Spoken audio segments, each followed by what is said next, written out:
We're queuing things up today, high above the green pastures of the Rocky Mountains.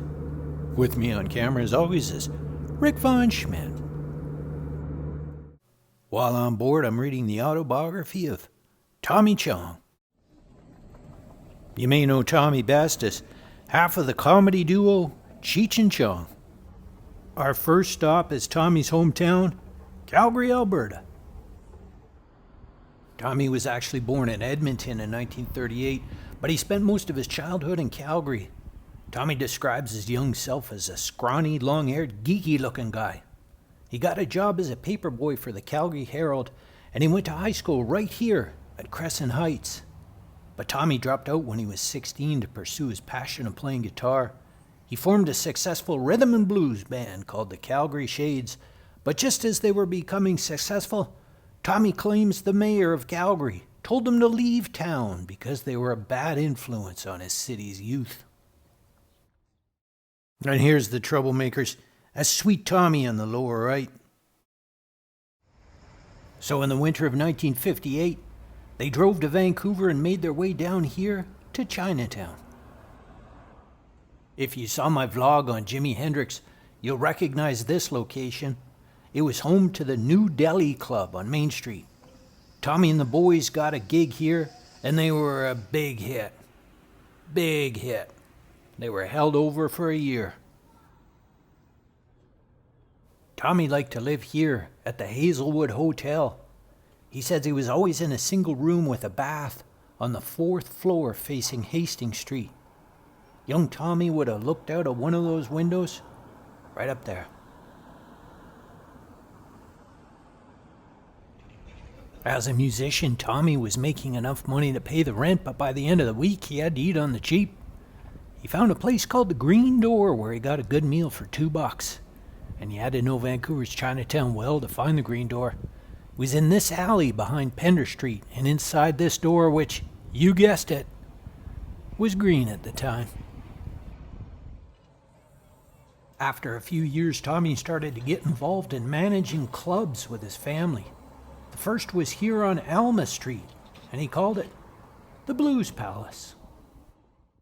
He opened with his new band, Little Daddy and the Bachelors. That's Tommy on the right.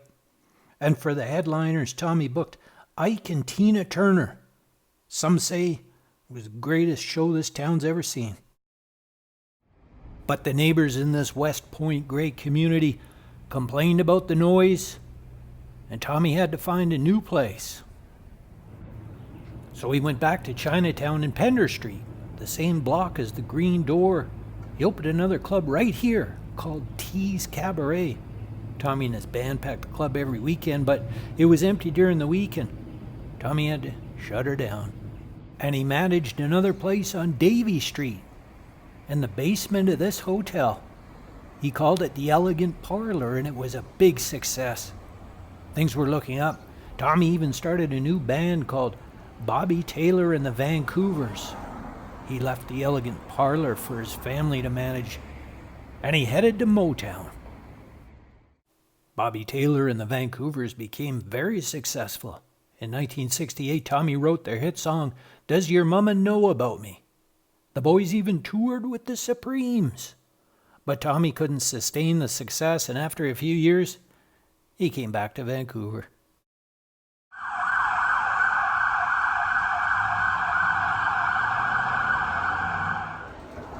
Was that Sergeant Stadenko? When Tommy returned in 1968, his family was running another club called the Shanghai Junk inside this building on Main Street. While Tommy was touring with his band in the States, he became a fan of comedy. So he decided to start a comedy group here and called it City Works. Tommy was looking for an extra performer, and a friend recommended a dude named Richard. Tommy drove to Richmond, south of Vancouver, and met the dude. Tommy says Richard was extremely well-spoken and figured he would make a great straight man for the comedy skits and bits. That's Richard on the far right. A Sweet Tommy, third from the left.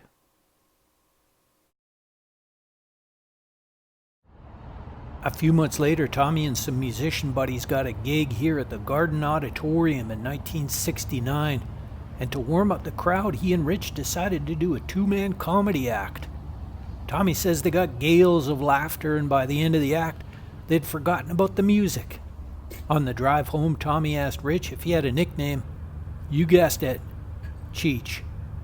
Tommy stuck his head out of the car window and yelled into the rainy streets, Cheech and Chong, Cheech and Chong.